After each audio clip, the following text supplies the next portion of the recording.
Hello, hello, hello, everyone. Mike Arnold here, co-founder of Pat Trading Partners, along with Bob Iacchino, who will be on in a few minutes. He's just running late. Got caught in a storm in Florida. Hey ho, Waka Waka. Hello, hello, Wavy. Hey, George, Tumbledown Tuesday it was. Anyone know why we sold off so hard, not a single bounce all day? Which was just, again, when you get momentum with these bad numbers. I mean, these were, as I went over at lunch, these were horrible numbers, especially services with Richmond and Dallas both contracting big. We are a service economy. That's pretty much baking in from my perspective. If we're not just entering it, we're entering it real soon, or at least some more significant slowdown. So that's, I mean, and then there's just selling pressure. You got negative gamma. So it's just one of those things. That's why in these tactical markets, you got to be prepared when stuff shifts. What do they know we don't? And you have institutional still repositioning, and there's still outflows in institutional and inflows in what am I looking for? The general public. Just wait for tomorrow. Well, I don't know if we'll have I mean, the targets were fully hit. We'll have to see if we get more follow through. Speaking of tomorrow, then I'll get to some more things. By the way, before we even get to that, real quick, if you are new here, just subscribe, ring that bell, and hit the like button. There we go. Keep coming back with some comments, everybody else. There. Don't want to waste anybody's time. Keep it quick, but I really appreciate it if you leave some comments for me. Starting off with tomorrow, we got Mester at 5:30 Central Time. So yay. Whoopee, more Fed speak. Yay. Mortgage applications, that's actually going to be sort of interesting to see. That's out at 6 Central. Remember, everything I quote is on Central Time because I am in Chicagoland area, and that's where the CME is. So, now, big tomorrow. Not really that big because unless even if this comes in slightly better, GDP forecast, it's still quarter one. It's still going to be below zero. So that's not big. What's bigger is core PCE prices, where that final number is, and the GDP price index, where that final number is. So that's going to be a little more interesting. We got Powell speaking at 8, so before the official market open, before the official stock open, I mean the futures are trading. We got oil stuff tomorrow and gas stuff, and that wraps it up. So nothing in the afternoon. And actually, nothing beside, I don't know how long the speech will go, but pretty much after the market opens, we only have crude. Only crude. So we could, with the absence of information, we could see something. If we don't get a substantial sell-off in the morning, remember, we're approaching some key support areas again. And we're going still into window dressing time. That's not guaranteed. Nothing's guaranteed. If it was, then it'd be easy. You just buy a couple days before quarter end and you go, okay, I'll just take my profits. You can see major selling in the mega caps. The only stuff that was really green besides Qualcomm, which I went on at lunch with that double that finished, you got some oil stuff with oil being up. Other than that, you got a lot of stuff just really beat up today. This is pulling back a bit, the 75 basis point, but still favored by a long margin. I don't think they're going to ease up as quick as people think. And Alpha, here's the thing, we're back falling deeper into negative gamma territory, which also helps rallies. Keep that in mind. So if the selling pressure dries up and you get some buying pressure over the next couple of days, you got some negative gamma now to rally it back up potentially pretty hard. And the zero gamma is right around just above 4,000. So theoretically, this could still make a run back to this prior high area. Now, to make a new high, that would be a different story. By the way, earnings after hours, not much today. Tomorrow, besides those people who are playing Bed Bath & Beyond, I'm going to check on General Mills for inflation stuff, McCormick for inflation stuff, and that's about it. So that's before the open, but nothing that's really going to drastically move the market like a mega cap. All right, let me see here. Bob's trying to join, and you see, I'll get Bob on in about 30 seconds. Let me just wait for. Uh, let's see. What is very strange is ECB, BOE, and Fed chairs are talking exactly at the same time tomorrow. Well, they plan their schedules. Maybe their outfits too. I don't know if there'll be anything big. I just think that's the way things got scheduled. Good afternoon, Patrick. Path trading drinking game. What's that? Drinks for negative gamma, rollover, clear path, rotation zone, finish your drink for SEC. Oh, but see, I'm going to talk about negative gamma unless we're in positive gamma mode. I'm going to talk about rollover. I'm going to talk about clear paths because that's a strategy. I'm going to talk about rotation zones because it's a strategy. I'm not going to talk about the last one with Elon. No, Elon has not been tweeting. Hello, Sashi. Hey, 3 times today, yes. Hello again. Good evening, Anissa. Bob's in the wings waiting. Where is Bob? I'm about to bring him on. Blurry, difficult to see the numbers. Let me know on everybody's end. Mike equals, what's that, a big dog? Or it better be a goat, not big dog. Bob, could you elaborate on your retweet yesterday about Biden with that? That sounds like a call. That sounds like I have to hit the magic Bob button. And look. Well, first of all, they're all talking tomorrow because they're on a panel. They're all talking at the same time. There we go. Yeah, it's an ECB panel.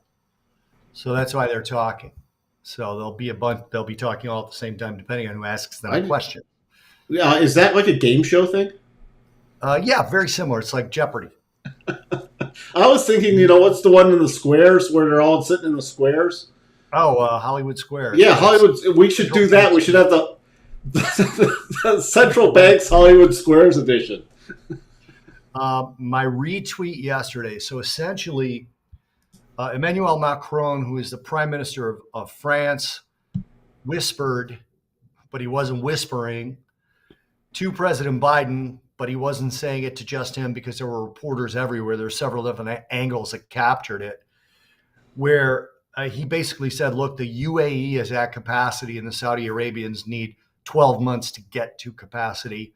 There's no more capacity. So when you go talk to OPEC about raising crude oil production, they're going to say no. They've already told me no. Now, it seemed to me to be Emmanuel Macron. I was on Yahoo Finance today in an interview, and I said, Emmanuel Macron is not a neophyte politician. This is not somebody who's new to politics. He's been the Prime Minister of France for almost a decade now, and he knows what he's doing. He's a charming, smart guy. He said it in front of reporters for a reason. He's trying to increase the pressure in the U.S. to cause Biden and his administration to lay up on some EPA regulations, to cut the red tape on leases, to basically do an Operation Warp Speed on crude oil production instead of a COVID vaccine, right? So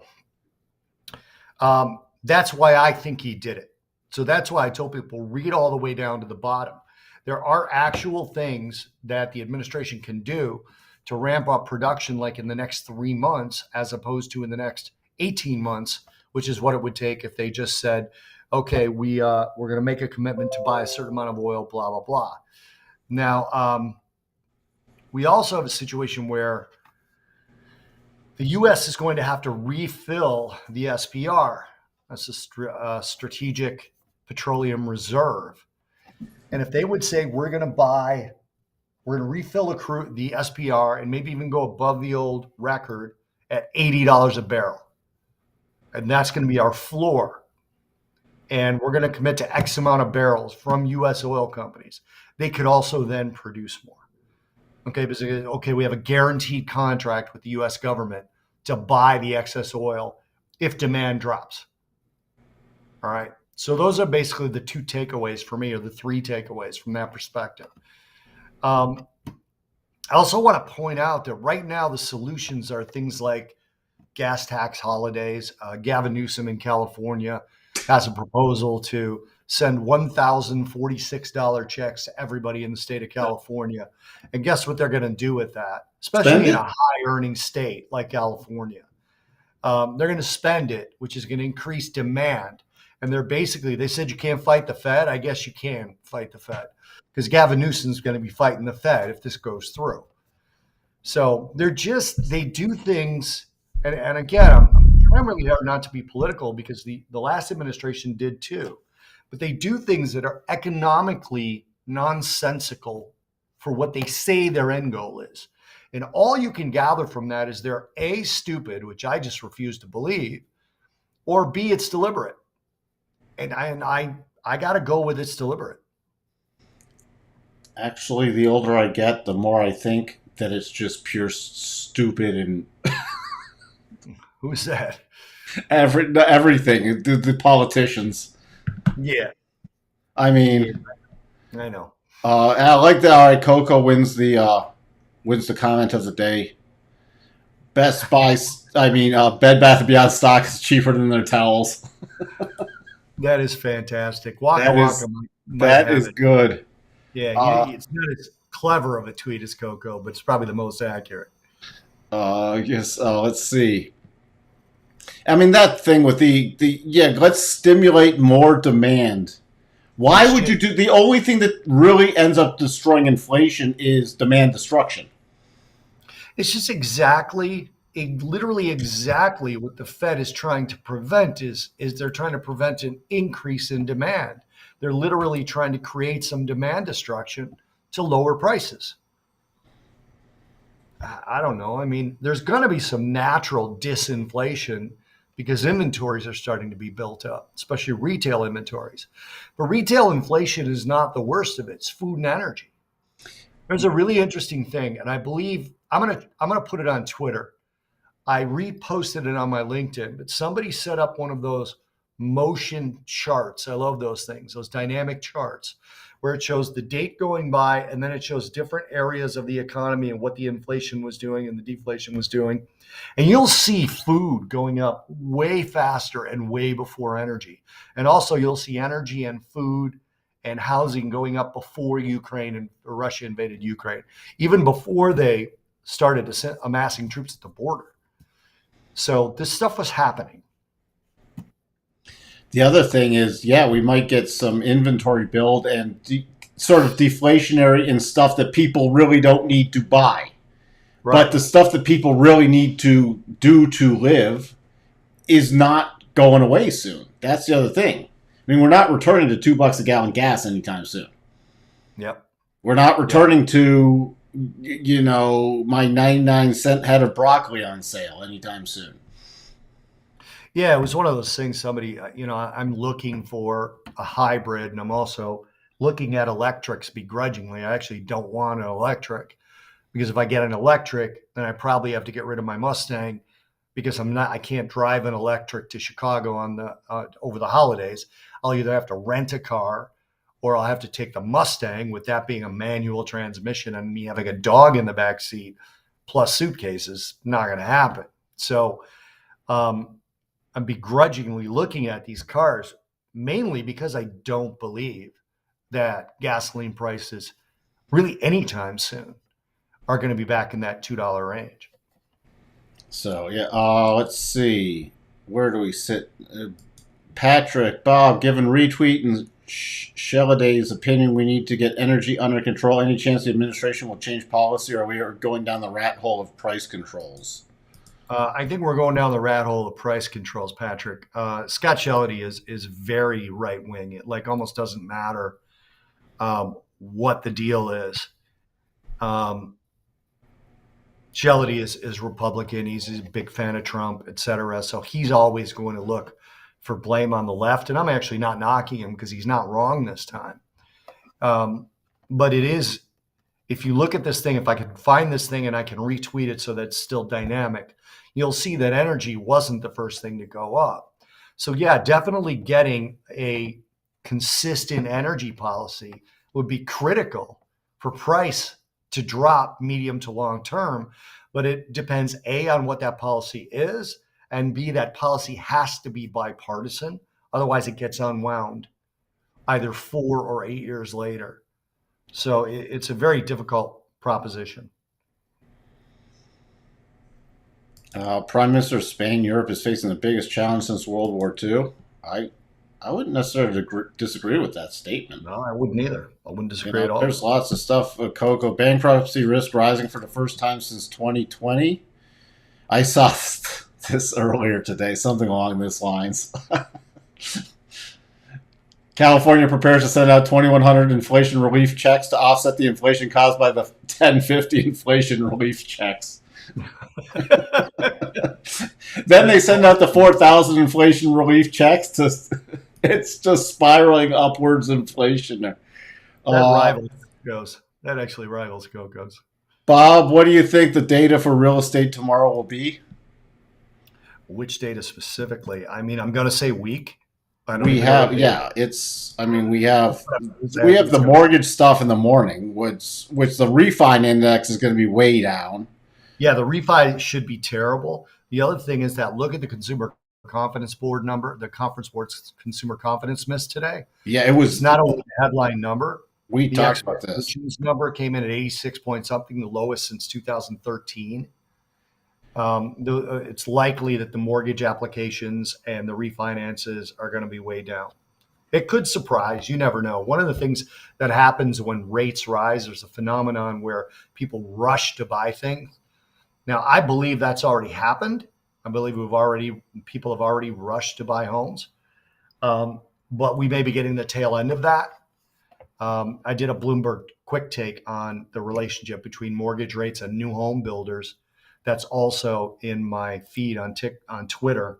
If you guys want to check that out, where I talk about the difference this time was that home building actually has slowed more on a percentage basis than interest rates have risen.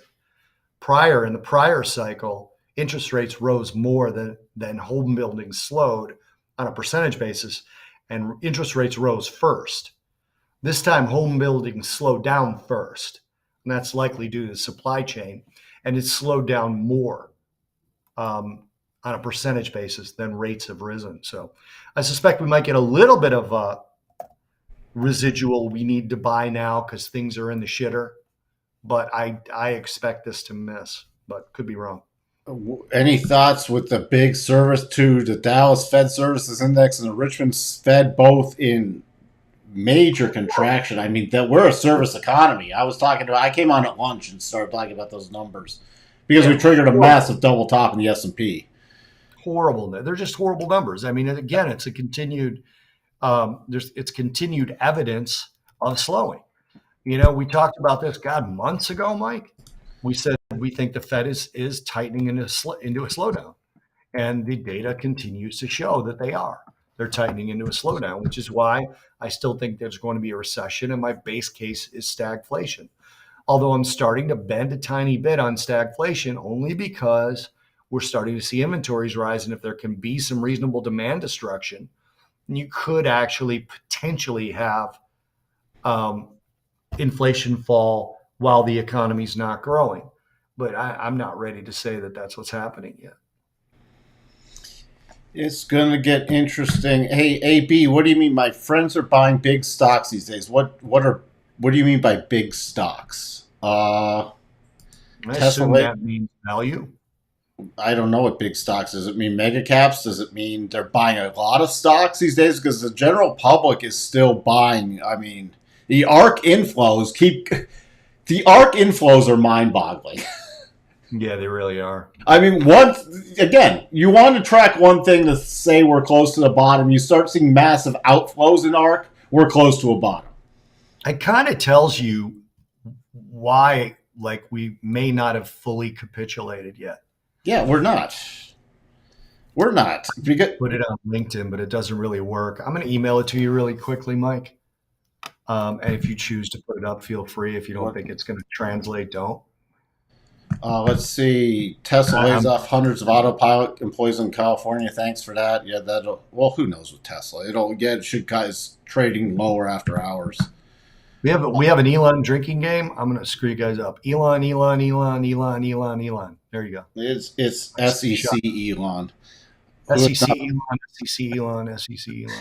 Who has not been tweeting recently. We don't know what's happened to Elon.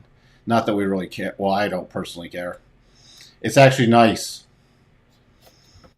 Hey, Dr. Michael. Let's see. California homes still selling over list. Yeah.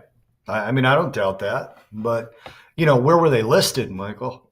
I mean, so I watch Florida, which was the hottest housing market for a while. Florida, Arizona, all those, Texas. And on a day-to-day basis, because I've told you guys this before, I rent down here. I came down here so quickly that we rented a house and we signed a 3-year lease, and so that we could kind of go around Florida and see what we liked and what we didn't like. Um, I get the Zillow updates because of that, and literally every day I get price reduced, price reduced. Now, if something sells over list after a price reduction, I mean, whatever, right? But so I'm not saying that that's what's happening in California. And also it's regions of California. Yeah, go ahead, Mike. If you want to put that thing up, I'm going to look at California home trends. Hold on. Let me. Bob Iacchino. LinkedIn. Hold on. Is it gonna come? Oh boy. Don't tell me the browser's frozen. Yeah. I might not be able to unless you can. It's not gonna let me. All right, no problem. Hold on. Let me try to copy it to a different browser. Sometimes Safari jams up. Hold on. Give me 1 second, everyone. It's just interesting to look at. Interesting to watch. Oh, now it's gonna make. Oh boy. It's. I'm gonna have to put that up at some other time. Don't worry about it. It was just really interesting to watch. Everything freezes with sometimes when I'm got this going. Maybe you can put it in Discord, or I don't know where you're going to put it, but I can it's put just it in Discord. watch it. You guys can also follow me on LinkedIn, and it's one of my most recent posts. I have 2 posts up. George asks, is the Russian debt default of any consequence to any of us? It could be. It's not yet, but it could be. If this continues to cascade, you'll have defaults that come on the back of it, and there is U.S. exposure to Russian debt, but a good chunk of it was unwound as the war in Ukraine began. I'd probably worry a little bit more about Argentina in the short term. They're averaging 60% inflation a year, 60, 5-6% a month inflation in Argentina. There's a lot of dollar-denominated bonds coming out of Brazil and Argentina, and the countries in South America are very strongly linked. So there could be contagion there if that doesn't get under control. But yeah, you have to watch it. I mean, obviously, the day that they announced there was a default, stocks were up for most of the day in the morning. So obviously, it didn't show up in that data, in the data of the stock market moving. That's what I'm trying to say. Let's see. Waka thinks Japan bond selling is a bigger. Well, yeah, if that eventually blows, but there's a reason that's called a widowmaker trade. Keeping an eye on it closer now because it's trying to blow out, but there's a reason it's called the widowmaker. I mean, people have been betting on that for over 10 years. Yeah, it always looks worse than it ends up until it doesn't. So we'll see when that happens, if that happens. I think. Well, I guess that it'll test, as you said, that MMT theory, but it can go on a lot longer. Here's like they're not doing. If you're an MMT person, and you read Kelton's book or something, you're looking at they're supposed to raise taxes now, and they haven't done that. Hold on, look at it. Now get the music going. No, I'm not gonna get the music going. I'm gonna sing. All right, so the months are changing at the top there, right? And you can see the inflation progression by sector. If you watch on the left, you can see gas, wheat, corn, cotton, oil, coffee, sugar, right, left to right. I don't think anybody cares about cheese or orange juice, but now watch as we get into 2021. Look what's going up. That's wheat and corn. We're not in any sort of troop buildup yet. Okay. Now we're June 2021. There goes gas. Coffee is going. Sugar is going. Now we get into September 2021, October, there's starting to be news reports of Russia building troops, right? And now we're starting to see, again, wheat surpassing it until very recently, when you see crude oil surpassing all of it. So when somebody tells you, I mean, I'm assuming this is accurate. Okay, source is the CME Group, all right, and ICE and Bloomberg. So I'm going to go ahead and say that those are reputable, right? From this perspective, you can buy all the orange juice you want. That's because Florida provides it, and we've been open for so long. But from a perspective of whether Russia drove the inflation or not, completely made up. Did Russia make it worse? Of course, absolutely. Would have been way better if that 233% remained somewhere around 112%. But caused it? No, absolutely not. So what my takeaway is, we should all just live on orange juice. I know, right? That's what you Cheese should ain't do. bad. I got a whole fridge of cheese. I'm gonna eat some of that Hey, tonight. is there still demand destruction on vodka because of the whole Russia thing? Because I could just rush vodka and orange juice and we're set. So it's really funny. My wife works in liquor sales. She's a rep for a liquor company down here in Florida. Just started the job a month and a half ago or so. They are hiring like crazy. Now you're hearing all kinds of things about job offers being rescinded, layoffs at all these tech companies. Um, Liquor is very good during recessions. So if there's any of you out there looking for jobs right now, you might want to check your local liquor distributor and see if they're hiring. They might be. Wow. How big a discount do I get? You get a huge discount. Well, I got a whole closet full of liquor now that I don't drink as much as I used to. And they keep telling you, oh, take free samples of this, take free samples of that. You got to know the product. I have 6 flavored bottles of vodka in my liquor cabinet. I got pineapple, I got mango, I got vanilla, I got orange, I got lemon, I got lime. It's insanity. So you better have a card that when you drive up to Chicago, you can load it into. That's I can't do that in a Mustang. no. See, that should be a buying criteria for your next vehicle.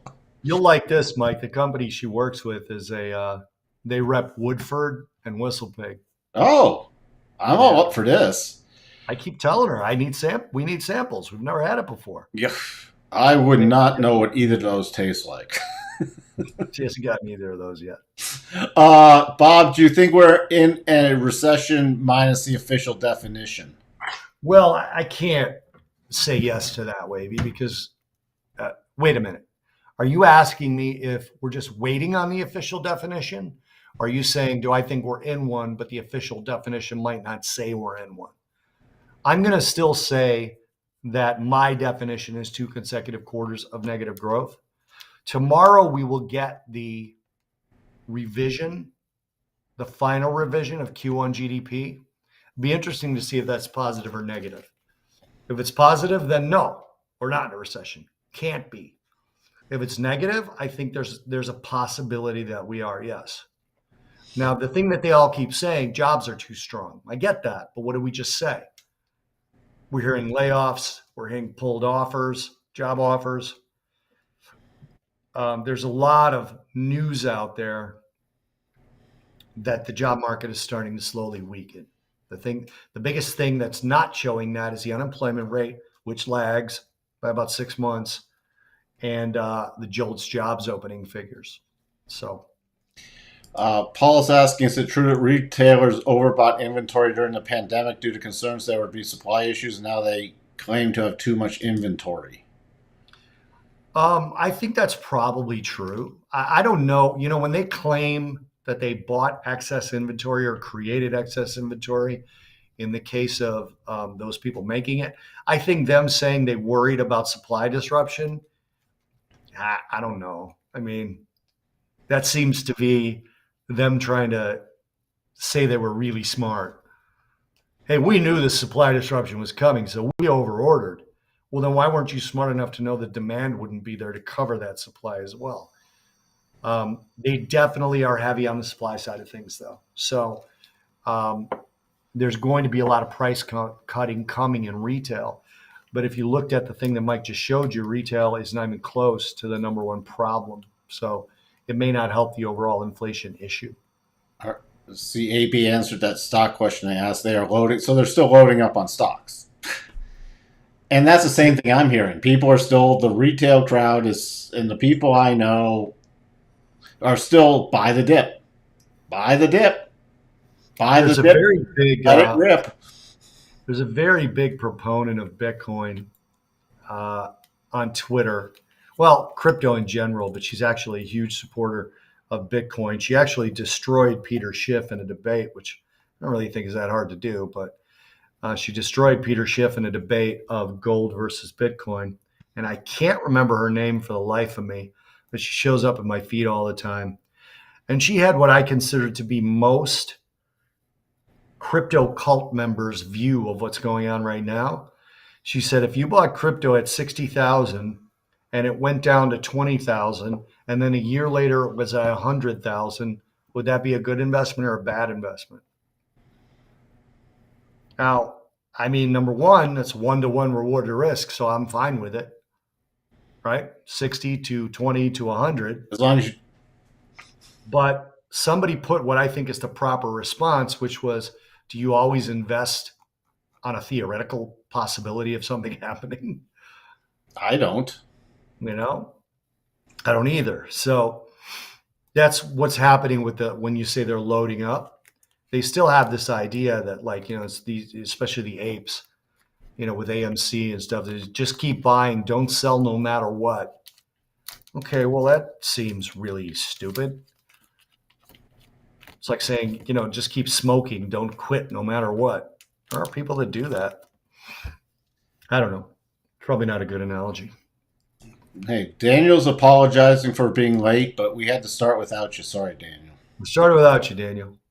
Yeah, I agree. FSD will. Well, this is probably going to get interesting with a lot of stuff with Tesla, but George is already blackout drunk because that little stunt you pulled with Elon. Let's see. I love Elon. And we still see it. Everybody here. I mean, we see the people occasionally pop in here. What we had it yesterday with. We're going to be at all-time highs in August again. Yeah. No. I mean, it's possible. It's certain. All time. Huh? August. No, I would say that's almost not possible. That would be the biggest 1 month rally in the history of the markets. We just felt 8 of the last 9 weeks in stocks, and I don't think that's ever happened. So, but I mean, I went through that yesterday. Never happened. Here, I put up here's the core. I mean, look what you'd have to wipe out in 1 month. Let's just call this month end again in order to go. This is where we're not there yet. As soon as that would have to be a 25% rally in 1 month in the S&P. I don't know of one that was that large. No, I don't recall it. I mean, we've had some big rallies, even with the COVID stuff. The COVID stuff, with the Fed just unleashing. What was that? I guess that was 33%. Did I measure that? Oh, that was low. Let me go low to. I guess it's theoretical, but I don't. That would at 31%. We need a 31% rally. The Fed would have to abandon hikes and start juicing the market again. We'd have to go back to zero rates overnight. Where do we sit, Bob? Do you think GDP will be negative in Q2, or the Feds will mess? The Feds will mess with the number. Why would? I mean, that's now you're getting into. They're trying to print numbers. I mean, I can't really say that the Fed would mess with numbers. I don't know. I just pulled up a YouTube video. It's just not giving me what I want. There's a YouTube video that says S&P extends biggest monthly rally since 1974. And I'm trying to see what that biggest monthly rally in 1974 was. And this is October of 2011. So those are obviously two of the larger ones, but they're not showing a chart of it. 13.5%. Now this is October 27th. And they're saying that let's see, for the S&P, we're looking at the biggest monthly rally since 1974. So far, the S&P is 13.5% higher. That's October 2011. And they were calling that the biggest monthly rally since 1974.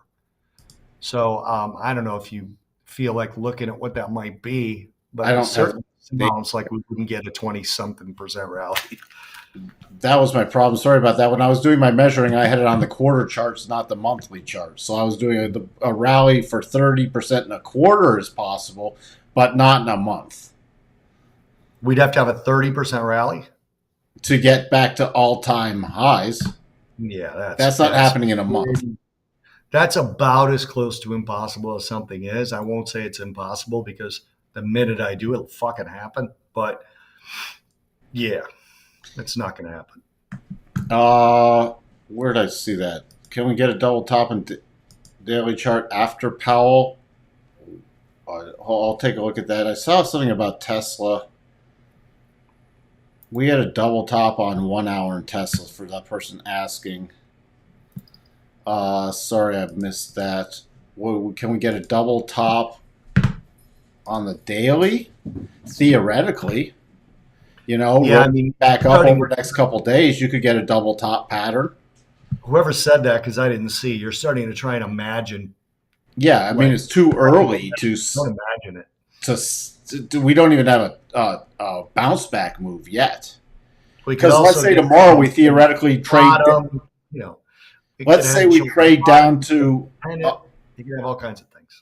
Yeah, let's say we trade down to the 50% level tomorrow, 3,800, 3,793. You're probably going to, the double top, potential double top that's not even there would be not a double top anymore.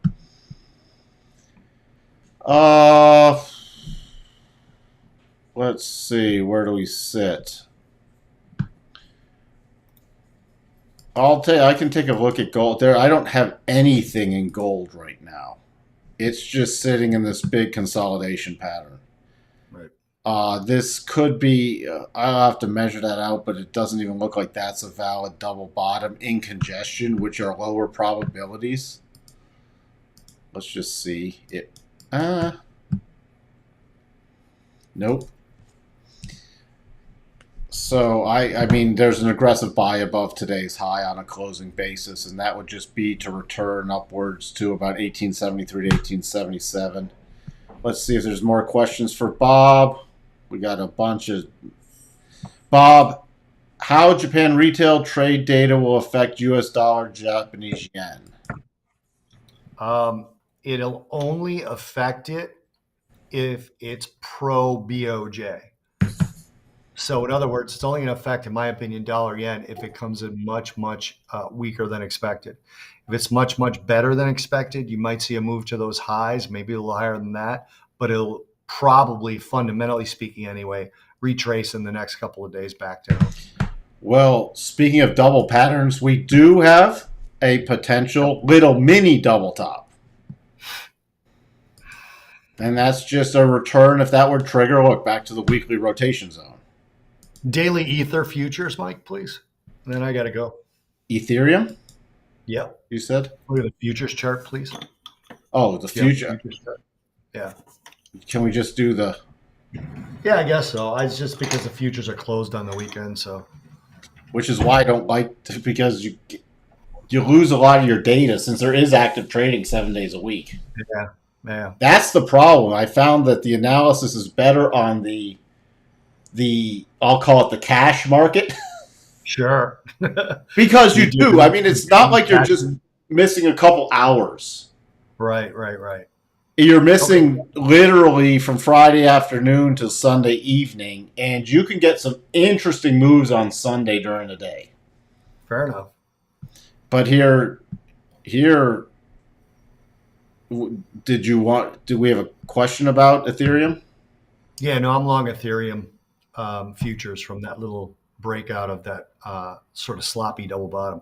Yeah, I don't even want to call it a double bottom because I think it's technically incorrect, but it was correct on the futures charts. What's interesting here,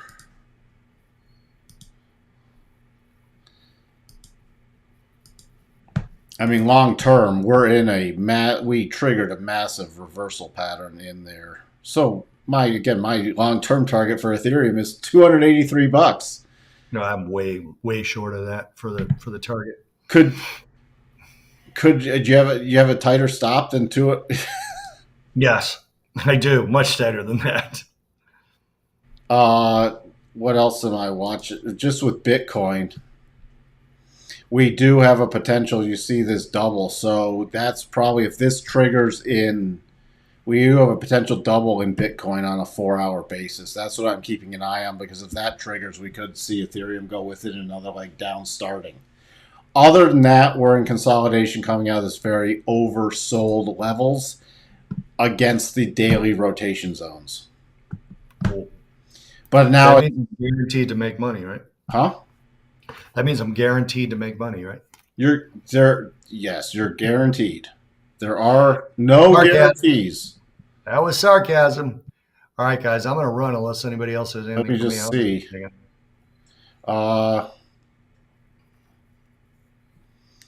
I'm just trying to catch up with comments. I'm skipping some. I'll take a look, William, at the queues once Bob's done. Curious why you are against electric cars. Because of the 4 or 5 day drive to Chicago that it becomes versus a 2-day drive. That's why I say begrudgingly. If all I had to worry about was driving locally, I'm not against them at all. But we need to have a car with a reasonable cargo space and a full back seat to drive to Chicago during holidays because I'm Italian and I'm afraid of the women in my family. So I can't tell them I can't come because my car is electric. I'd rather go broke on gas. So that's why I'm begrudgingly. Right now, if I were to take even the longest range electric car and drive from Southwest Florida to Chicago, it'd take me 4 to 5 days. Normally, we make it in about 20 hours with just a short nap in the middle. So that's why. No other reason. Let's see if there's any. I saw a dream. There is so much talk of interest rate hikes, but not a lot of talk about cessation of bond purchases by the Fed. Could you talk about the economic impacts of this policy? Well, it's actually much more of an effect. Now, it's happening already. I'm assuming that's why you asked about that. It's actually much more of a tightening mechanism than the interest rates hikes themselves, simply because there's less money floating around the banking system. And they have to actually go out and seek out more purchasers of treasuries since theoretically the Fed isn't doing that. So it's actually much more of a tightening mechanism within the banking system, but it's very difficult to measure. Prior to this, banks had money at rates that they couldn't loan. Just there was nobody to loan them to. Now they're slowly starting to have money that they won't loan because rates are up and buyers' credit is not worthy. Their savings are dwindling. And so the lack of having a Fed to sell interest-bearing vehicles to means that rates could rise much quicker and be much more volatile. So that's really what it means. That's the part of Fed policy where they control the longer end of the Treasury yield curve, meaning the 10-year, the 7-year, the 20-year, and the 30-year in bond purchases. It also is hitting homes because they're not buying the mortgage-backed securities. So now the banks need to bundle those and find actual credible investors to sell those to. And they usually need higher rates to do that. So it's pushing home loans higher than it would if the Fed were still doing it. Bob, what are your thoughts on AU, Aussie, New Zealand? Honestly, Dream, other than technically, I don't have any, simply because I don't trade that because there's currency risk, obviously. It's based in New Zealand dollars. And they're so highly correlated with each other. It's very hard to get satisfactory moves out of it. So I would say the only thing I'd be looking at is technical on it. We had the double bottom trigger. Mm-hmm. And it's just a reversal back to, potentially the 111.37 area. Overall, I'm positive both currencies because they're commodity based, and I'm a commodity bull. So, and with that double, out of the weekly rotation zone, going with the trend. So that's the technical trade. Even on a pullback to the breakout area, 110.50. Nice little pattern. Is still valid. Blurry was warning somebody again. That blurry guy. What was that? Down at the bottom, Michael Blurry warned the Fed could cut rates and inflation could slow. Sure, why not? Of course they could, and of course it can. I mean, I don't know how that's valuable to anybody listening here.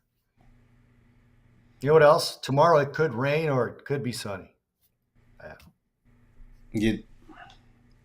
There's no sign in anything they're talking about with that they're easing up on their trajectory anytime. I would say this that's right, Mike. I would say this if I were in a conversation with Michael Burry. I would say, but don't you think the Fed, since they're so into the idea of communication, they would have to communicate that first? Because currently they are not doing that at all. Yeah, and they'd change their rhetoric. They'd start with the amount they like to speak. They'd easily change their rhetoric before. So, I don't know about later this year, man. I would disagree with later this year. But also that means he's basically on the side of Miss ARK Investments herself, who said we're about to enter a deflationary cycle. Yeah, and we could longer term, depending on the severity of the recession that's coming. But then it's going to be sort of a mixed bag because some stuff isn't going to ease up quickly and other stuff will. I could see some deflationary, is what we started talking about before, and stuff that people don't need could go into more of a deflationary pullback versus the stuff we do need. Yeah, Kathy Wood said she got inflation wrong in terms of it being transitory. Big shock. They were all praising her for admitting she got the call wrong. But she says that here, actually, let me go to the article so I don't get it wrong. She said, recession is here and deflation is coming, basically. Now I'm paraphrasing. She also blamed Russia, Ukraine. Well, anyway, all right. I gotta go. Anything else from you guys? I don't see anything. I'll take a look at some of the stuff, then I'm gonna have to wrap it up, guys. Oh, there you go. Lucid has 500 miles of range. That's a good car. All right, so now it's a 4-day trip. It's 1,900 miles from Florida to Chicago. Besides, Lucid is a fortune, man. Yeah, you could buy a lot of gas cars for a lot of gas.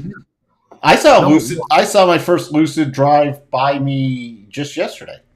I just saw one like 2 days ago. And it was, it's a good looking car, but I'm not dropping, what was it, 160,000? Now, it says Lucid announces 500 plus mile range. Now, I don't know if there's any, that was August of 2020. Now, I don't know if anyone has bought it and tested that out yet. There was a test. It did get good range, yeah. But again. So 500 plus miles means day one is 500. I don't know what the charging time is. Then day 2 is 500. Then day 3 is 500. Then day 4 is 400. And I'm home. Just in time to turn around and leave. Yeah, exactly. You can walk through the door, say hi, bye. Gogo says driving a Ferrari will cost a fortune too. I said I need a car with a lot of space. Remember.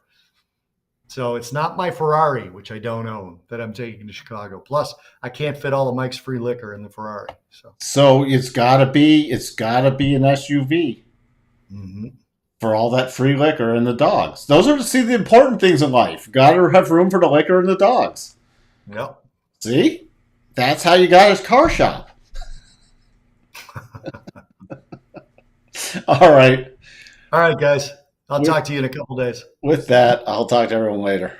Well, I'll be back. Hold on. I'm just going to say goodbye with the Bob button. Bye, Bob. See ya. Bob's gone. There, I'm back.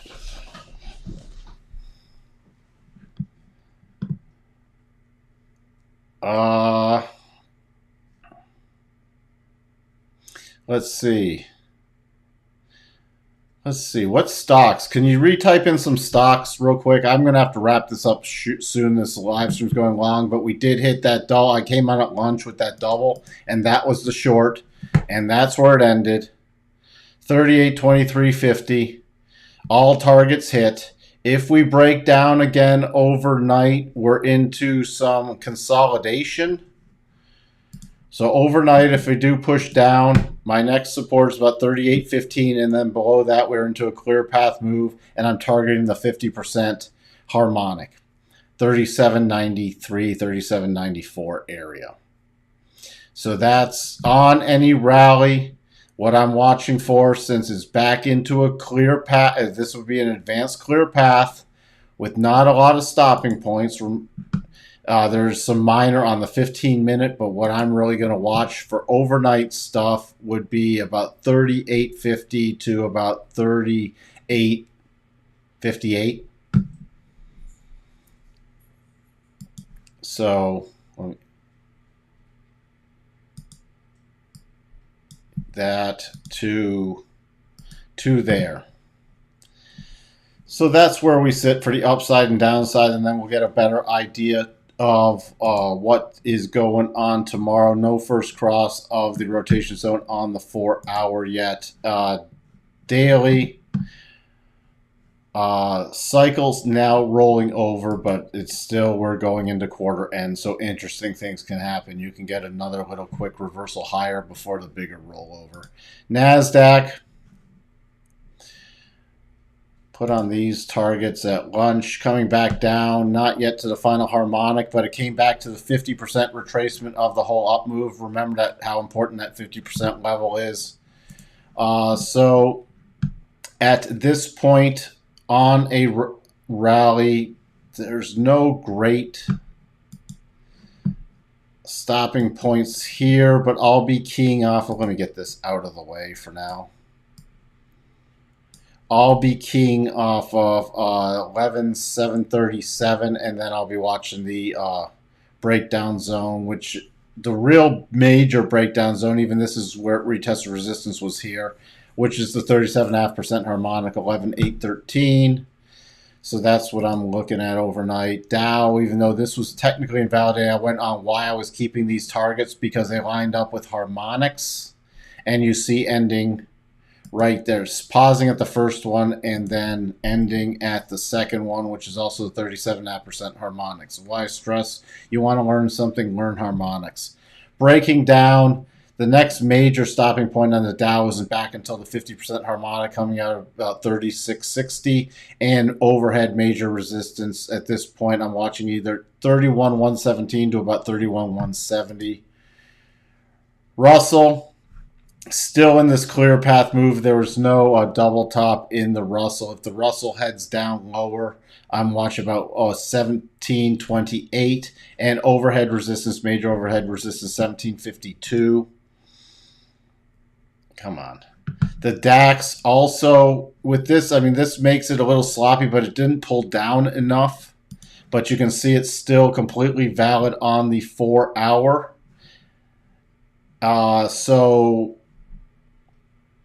And it did trigger officially. So on a continued move lower, 12,980, 12,919, and 12,858 on the DAX. Crude pulling back. We've now closed right at the prior 37.5% harmonic and the daily rotation zone. Cycles getting to the top, but not yet rolling over. If we do break above this, my key major area, I have the harmonics on here, but we don't have enough of a pausing bar, so I'm technically going to pull those off, because it was just We don't have a great pausing area yet, so they're not completely valid. 114.33 is the next target up if we continue up with the cycles. And again, these are just short-term trades, continuing from that percent B buy pattern back from the 24th on the closing basis. I tagged gold. There's just an aggressive buy on a close above today's high. Dollar index reversal out of the rotation zone and triggering a percent B buy with a rotation zone up. So this is when I like to use the prior harmonics, 104.49 area to move up a stop, and then the next target is 105.01, so roughly 105. VIX finally kicked in at the end of day with some decent reversal back up. So I get really watching for a continued sell-off if it bumps back above about 29.12. Other than that, we'll see what tomorrow overnight price action brings. People talked about Tesla. Yes, I looked at the 1 hour. This was a valid double top, reversing this move, and it triggered and went through all the targets. By the way, this other one is still in play. This double bottom is still not technically, after hitting the stop reduction, still not stopped out. We're trading just down post-market. We're trading just a bit lower. Where I really am watching now is the about 687. We break below that, then I'll start targeting some breakdown areas. What else do we have? We had I don't think there's anything new on Oxy. Just missing the final target right there. But hitting, remember that double triggered. Stop reduction, second target, and then I did not look at this on the shorter term basis. It can still be a potential long play. It just didn't hit the final target yet. But it's starting to aggressively move off and stop, because if it starts breaking down, you have a gap here. And then if it gets through that target, the next major area, let's see what I mean, you're up against, this is some pretty decent resistance right in this area. So if crude starts rolling over, if you are long here, I would even more aggressively move up your stop. Next major target area, I have to use retracement harmonics. Next target would be about 64.20 and then 66.54.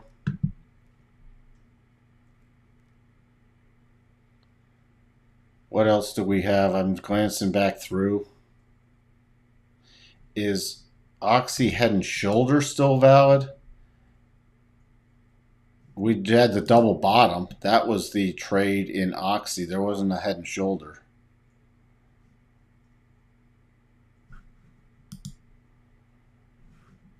Because this was a valid double. It was a bit sloppy, as I said, with this in there, but it was still valid. Where else do we see? Tesla double bottom? No, you can't have a double bottom here because you're not reversing a move, at least on the higher time frames. You're not on the 4 hour, not on the 1 hour. That would just be two bottoms. Remember, double bottoms have to reverse a move. What else do we have? I hope people typed it in again. I'm not going to scroll back through this whole thing. Airbnb.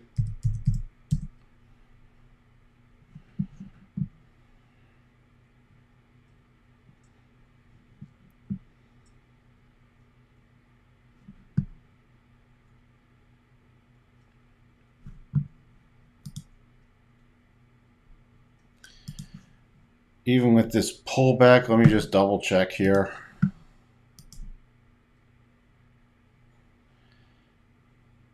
Technically, you still have a technical double that could hang on a bit longer, but you get another push lower tomorrow. It's a triple, which favors lower prices again. And I need this to trigger on a closing basis and then play a pullback because it's against the daily and weekly rotation zones. And also interesting, if it did trigger, you have 2 potential gap fill plays, but I'd be very patient on that trigger because this could be invalidated tomorrow, and then it would be a triple bottom with cycles at the top, which favors a rollover play and couldn't even get back to the rotation zone. And let's just see, from a fundamental perspective, I mean, growth stocks aren't in growth mode anymore, and they're still sitting at a PE to 87.36. So longer term, I'm watching for much lower prices in this. Substantially lower prices. The only short-term play would be as if it does trigger before it is invalid. Now the next price target's a downside based off the most recent harmonics. The next major target would be about 83.74.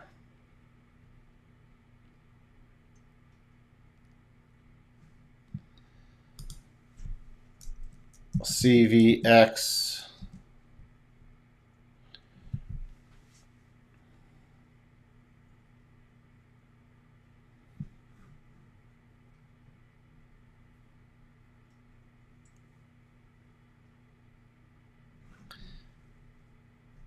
I laid it off.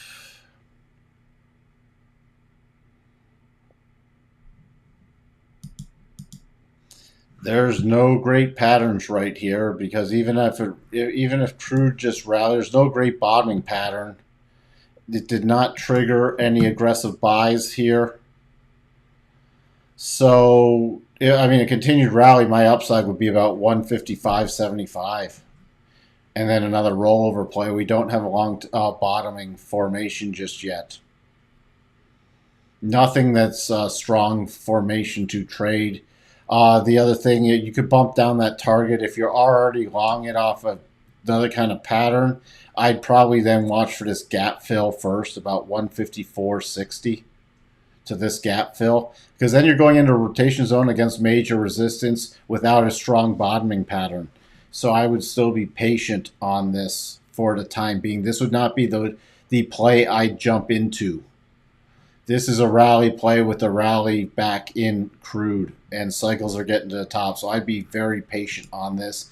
And it's below the weekly rotation zone on a closing basis. So that's not one I want to be aggressive on right now.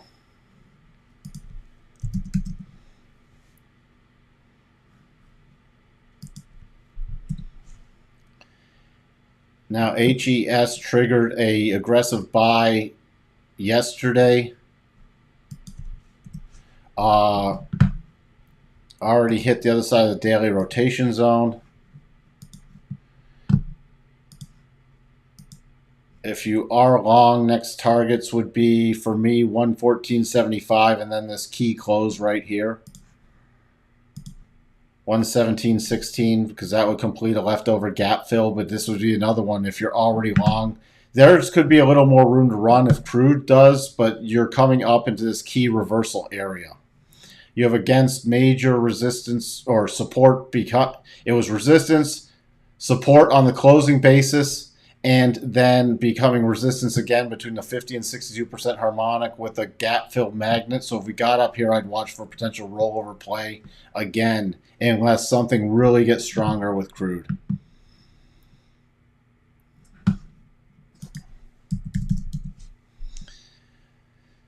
VLO triggered a aggressive buy yesterday into the rotation zone. But again, these are, why these are so aggressive is you're against the daily rotation zones.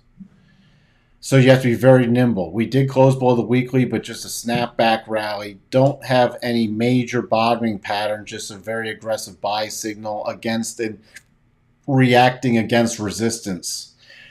So I'd be watching, again, if it's already long, aggressively moving up a stock. This could run a little more. If it did, this is where I'd be having to move up stop pretty aggressively, because a breakdown play, especially below today's low, you have this little mini gap, and then we could easily, if crude breaks down, form a longer term bottoming pattern. So if you're already trailing, if I was in this, which I'm not in VLO, I would be trailing up a stop very aggressively. And then if it continued to run tomorrow, just ratchet up a stop. The next target I would use, let me just see how this looks. Right against that 37.5. Minor resistance would be about 121.33. Major would be this gap open in the 50% level, about 124.25 to 124.50. But again, these are short-term trades. I'm watching for stronger bottoming patterns coming back down in these stocks. Related to energy.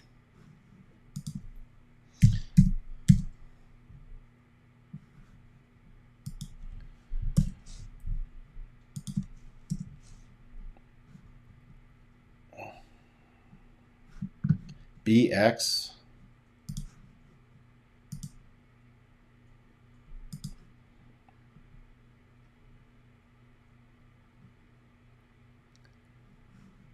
Nope. Just can't use the targets there.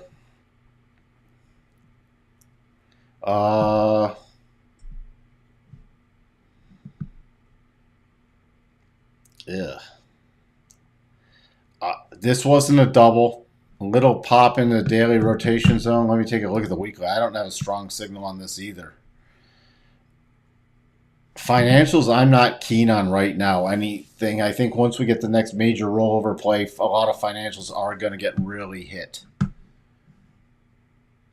So this is not something I would be super aggressive with from my perspective.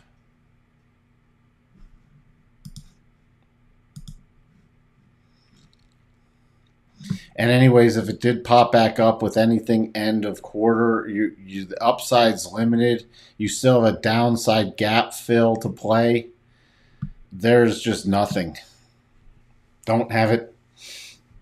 When stuff's like this in a sector I'm not particularly fond of right now, besides these little snapback moves, it's hands off with cycles at the top on the daily.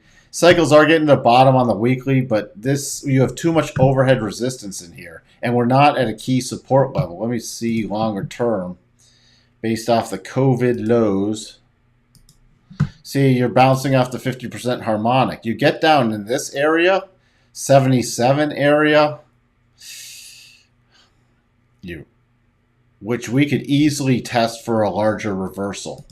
I just don't have anything strong to say about that. Not something, when I can't find a good pattern or a good setup in this kind of market, it just goes next. I just go next. I want something good. I want something that triggers with a high probability pattern if it's already long. I mean, there are certain %B buys I'll play. Coco, I got to wrap this up pretty soon, guys. AV. You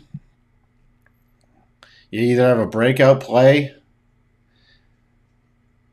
and the breakout play I'd actually use about 85, and then you have a gap play above that.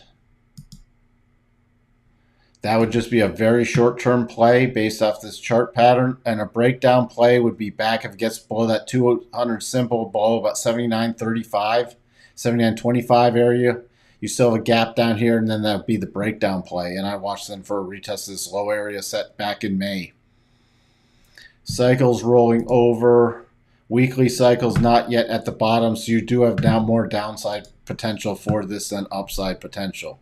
But your only upside play would be a little minor breakout play.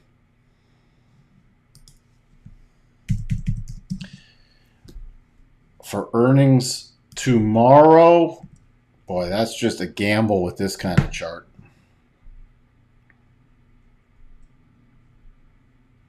Because that's just... I literally don't have anything on Bed Bath & Beyond, and I have no opinion on their earnings. The only play would be if it could get above, if on any rally, 759 is your first target, above there. See, you don't have, there's just not a great pattern just yet. So nothing. That would just be an earnings gamble play. And I'd actually go look at some other stuff if I had more time to really come up with your key support and resistance bands based off, the options going into earnings.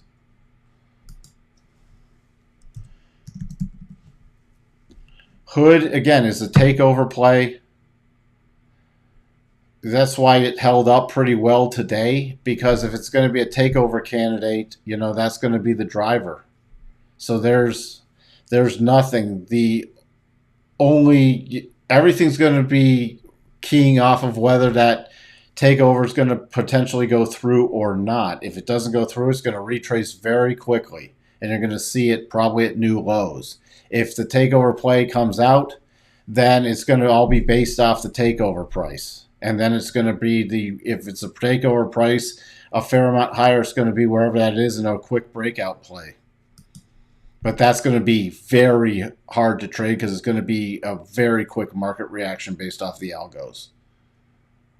Unless it's substantially higher and people think it then will not really go through.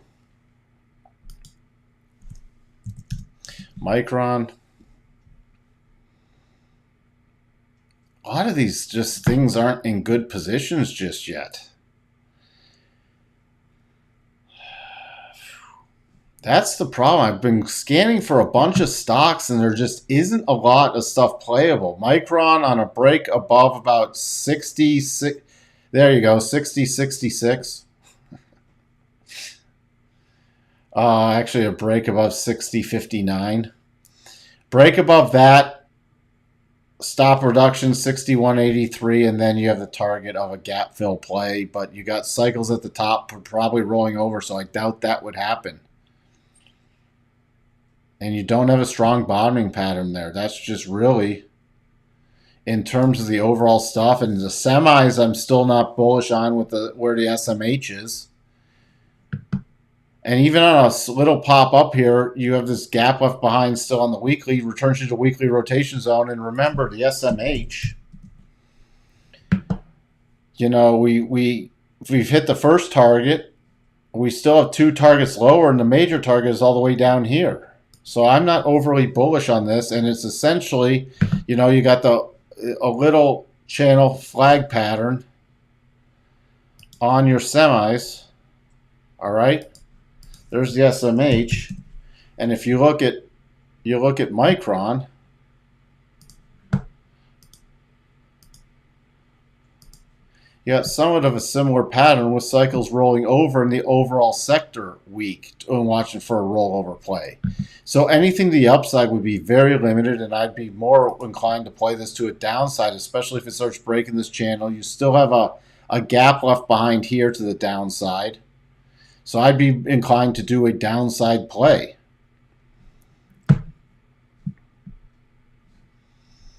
That's where the trend on a lot of this stuff, especially in sectors like the SMH, which are overall weak, can't get overly bullish unless you get a strong bullish reversal pattern. I don't even think this was... No, see, that was not a double.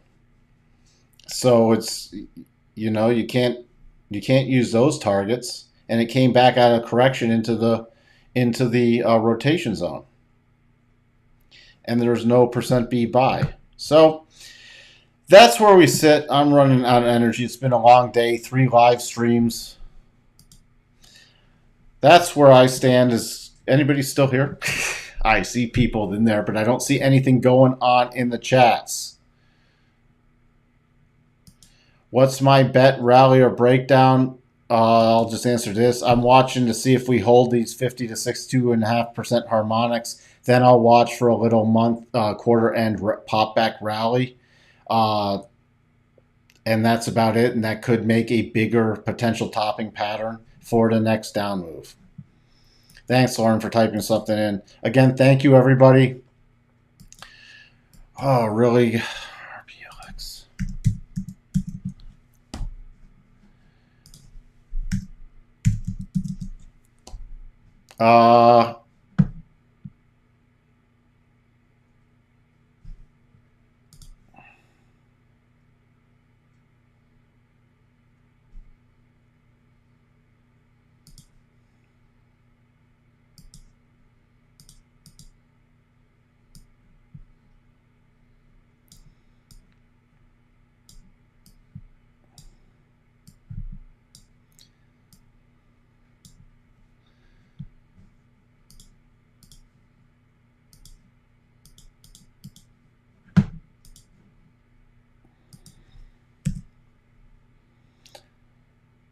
potential double top on your 4-hour basis.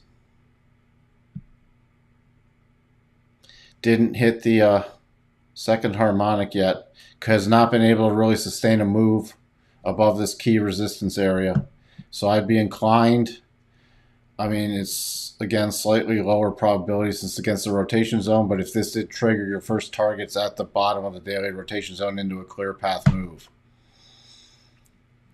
So you could easily see this first and even the second target hit with the rising 50. So again, unless it can sustain something, remember you're also in the weekly rotation zone. And on a weekly basis, the only pattern is that. 643. And this close on the weekly, you need 3643, hit 3642, so it's confirmed but not triggered on a weekly basis. And even with this pullback, does not invalidate that potential double.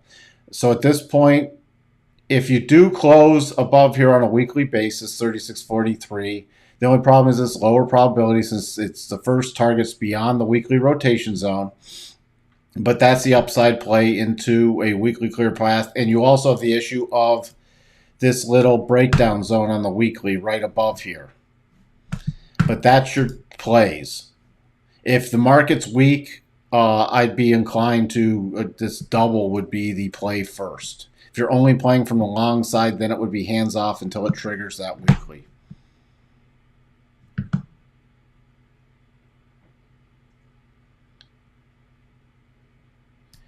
You said I wouldn't be bearish after takedown Tuesday. I'm not overly bearish yet. We completed the double and I'll restate this. Why am I not overly bearish? We had the intraday bearish pattern that hits here. Where do I get overly bearish? We need a close below the 62.5. Otherwise, going into quarter end, we haven't even done a 50% retracement. Even if we came back down here to sit here, I'd be watching for at least one more snapback rally. We get a close below 62.5. I shift to pretty severely bearish mode. Other than that, we had the bearish intraday, and now that's done. It hit the full targets.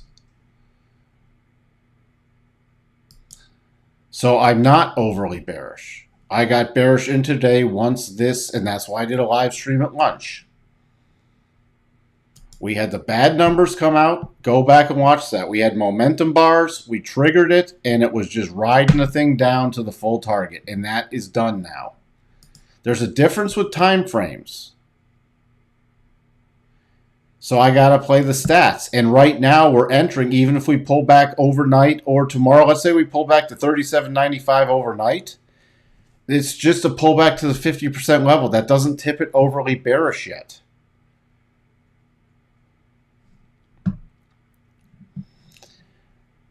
Now, long term, like when we're talking over a couple more weeks out, yes, I'm overall very bearish.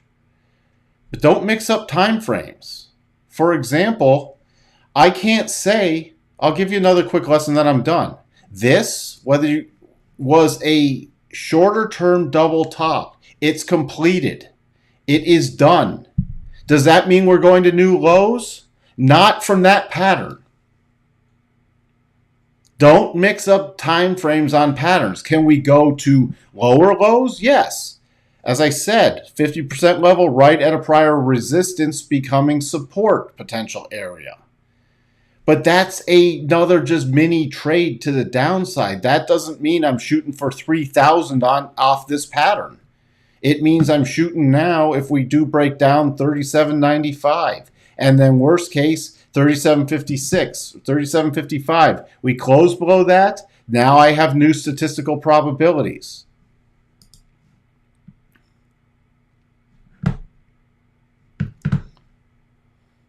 We'll have to do those later, Michael. I've run out of energy. This is gone. I'm going on like close to an hour and a half. And this is third live stream for today. So thank you for joining me, everyone. All right. I will chat with everyone later. Have a fantastic evening.